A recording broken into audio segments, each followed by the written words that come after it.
Day 61. Today I wore a dress as a peacock.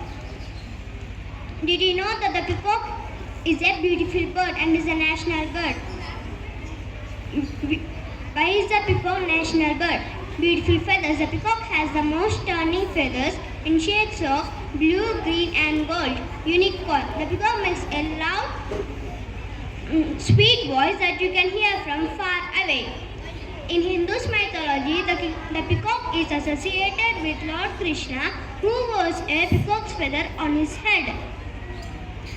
Live in India. The peacocks live in India, and we also like them to see in our forests and fields.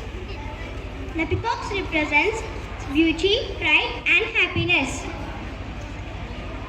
The peacock is a symbol of our India's rich culture and heritage. So that's why the peacock is a national bird.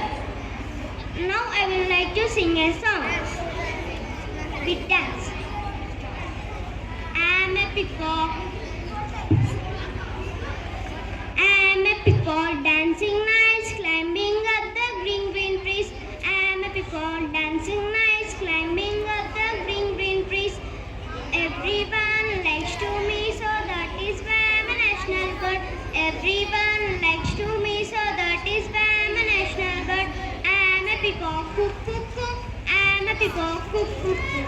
I'm a peacock, cook, cook, cook. Thank you.